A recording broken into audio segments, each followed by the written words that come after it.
bonjour.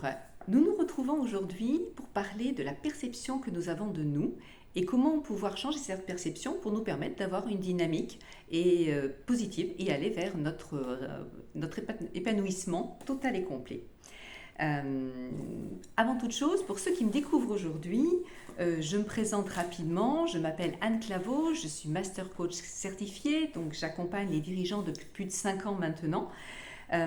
J'ai créé le courage de la vulnérabilité, puisque face à toute situation difficile, nous nous sentons en situation de vulnérabilité. Il nous faut un peu de courage pour pouvoir l'affronter en nous connectant à nous-mêmes et aux autres. Je suis également à l'origine de la création des cercles d'écoute et d'empowerment sur Toulouse, qui nous permettent là aussi, selon un process très précis, de pouvoir nous exprimer sur différentes thématiques. Et enfin, bien sûr, j'accompagne les dirigeants épuisés par la dispersion parmi toutes leurs responsabilités à retrouver énergie et clarté en se reconnectant à eux-mêmes et en créant des relations fortes, authentiques et puissantes avec leur équipe. Et aujourd'hui, on est là pour parler effectivement de la vision que nous avons de nous-mêmes. C'est un sujet que j'aborde d'ailleurs dans ce livre Claire, suffisamment heureuse. Puisque notre héroïne, à un moment donné, se présente auprès de sa psy qui va lui donner un exercice dont on va parler. Et c'est quelque chose que je rencontre très très souvent dans tous mes accompagnements auprès d'hommes ou de femmes, d'avoir une tendance à, avoir une vision plutôt négative de ses accomplissements. Voire un regard en fait assez péjoratif sur sa vie. Donc l'idée est que nous sommes en fait très souvent, très durs avec nous-mêmes. Et donc nous portons un jugement très dur sur ce que nous avons pu faire.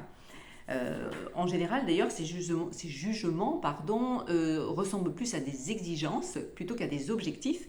Et donc, en soi, ils deviennent inatteignables. Et donc, bien entendu, on va avoir l'impression qu'effectivement, on n'est pas capable de les atteindre. Et donc, on n'a pas les compétences, on n'a pas les capacités, les aptitudes et qualités pour pouvoir atteindre ce niveau d'exigence que nous avons mis si haut. C'est quelque chose d'assez curieux en fait d'avoir cette vision de nous-mêmes qui est quand même toujours très défavorable et qui donc va entraîner un comportement aussi limitant dans nos accomplissements et dans ce que l'on va oser démarrer dans les activités dans lesquelles nous allons oser nous lancer.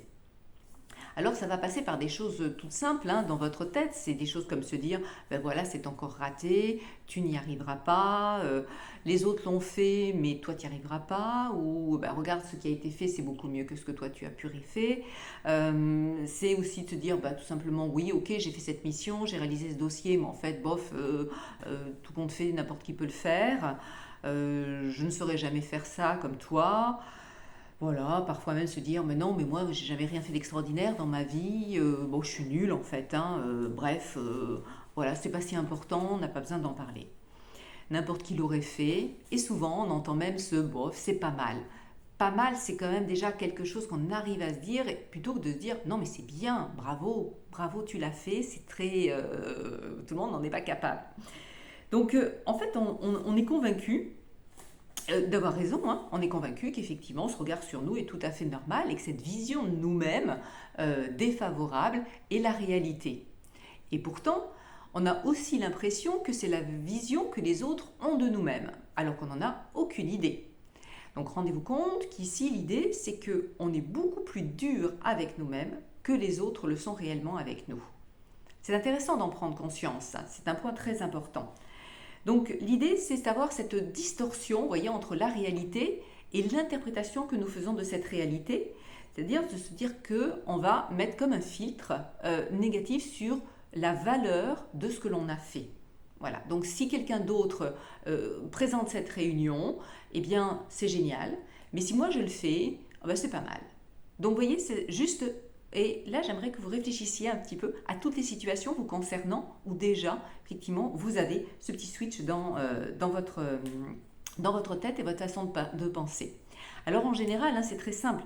On est toujours sur 3 idées d'incapacité qui sont je ne peux pas le faire, juste je ne peux pas le faire, moi je ne peux pas faire ça, donc je n'y arriverai pas, c'est-à-dire que je sais que les autres peuvent le faire, mais moi je n'y arriverai pas, moi je ne peux pas aller jusque-là, jusqu'à cette réussite, ou alors je n'y ai pas le droit. Voilà, c'est pas pour moi. Moi, je suis bien à mon niveau, mais je ne peux pas faire plus.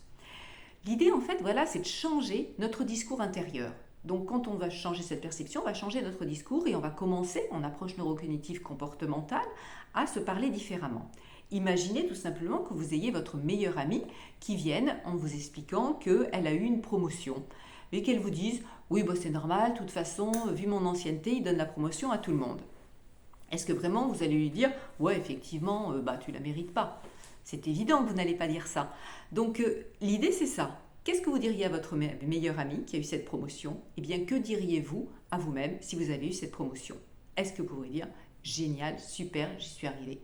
C'est grâce effectivement à mes compétences, c'est grâce à mon investissement, c'est parce que j'ai su gérer ce nouveau dossier qui présentait des difficultés, que j'ai su m'impliquer, réunir toute une équipe autour de moi pour qu'on arrive à atteindre cet objectif. Donc c'est effectivement à mes capacités et mes compétences, que ce soit professionnelles et mes capacités relationnelles qui m'ont permis d'arriver à ça. C'est mon expérience de vie, c'est mon... Voilà. C'est effectivement vous parler à vous comme vous parleriez à votre meilleure amie, c'est-à-dire en l'encourageant, en étant douce avec elle, en étant positive. Ça ne veut pas dire être trop positif, pas du tout, mais juste dire les faits tels qu'ils sont. On ne donne pas une promotion à quelqu'un s'il ne la mérite pas. Tout simplement, il y a d'autres personnes. Donc si tu as une promotion, c'est vraiment que tu l'as méritée et tu peux te féliciter pour ça. Le deuxième exercice dont je voulais vous parler et qui est très très intéressant, et beaucoup de mes lectrices d'ailleurs sur le livre reviennent vers moi en me disant ça c'est génial, j'aimerais le faire. Il s'agit en fait à un moment donné d'écrire votre biographie. Alors ça n'a pas besoin d'être très long. L'idée c'est de démarrer en parlant de tous les événements de votre vie qui sont positifs et de leur donner, voyez, de la même façon cette coloration positive. Je répète encore, on n'est pas là pour faire du positivisme. On est là pour reprendre un fait et lui enlever une connotation émotionnelle négative et le remettre dans quelque chose qui est tout simplement factuellement positif. Donc vous allez réécrire et si vous voulez, vous pouvez effectivement utiliser la trame qu'utilise Claire dans le livre. Et vous commencez à écrire tout simplement en démarrant à l'âge que vous voulez, en racontant ce que vous voulez de vous. Peut-être qu'au départ, ça va être un petit peu difficile, ça va être un petit peu dire mais qu'est-ce que je pourrais raconter, qu'est-ce qu'il y a d'intéressant dans ma vie? Et vous allez voir que petit à petit, justement, on est là. C'est-à-dire qu'on va changer le curseur de votre pensée qui va aller sur tout ce dont vous pouvez vous réjouir d'avoir fait dans votre vie.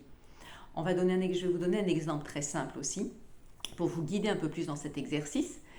Imaginez que vous connaissiez quelqu'un qui a fait qui a été passionné d'un sport, mais admettons le rugby, et qui donc a été très très bon dans ce sport parce qu'il l'a fait pendant des années, et qu'il bien sûr a fait beaucoup d'entraînement, etc. et donc devenu un très bon joueur de rugby. Voilà. Sans être quelqu'un de très connu, mais voilà, avoir un très bon niveau. Et vous vous dites, non, moi j'ai jamais fait ça parce que moi j'ai fait plein de sports différents, donc du coup je fais de l'équitation, mais je fais de la natation, j'ai fait du handball, donc j'ai fait des sports co et des sports et des sports individuels, donc du coup j'ai découvert beaucoup de choses, mais j'ai pas tout fait. J'ai pas été très très loin en fait dans ces différents sports, à un niveau très élevé. Comment en fait changer cette dynamique en disant quelque chose de réel?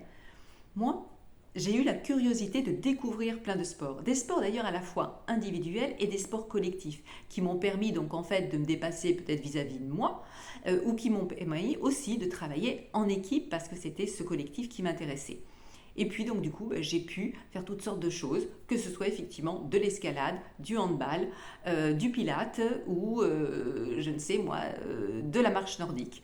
Voilà, donc vous voyez cette capacité à non pas changer les faits, la réalité elle est là, mais se dire oui, c'est aussi intéressant en fait de faire différentes disciplines et ça apporte aussi peut-être plein de choses différentes que de faire une seule discipline où l'on devient effectivement très bon et qui apporte aussi autre chose.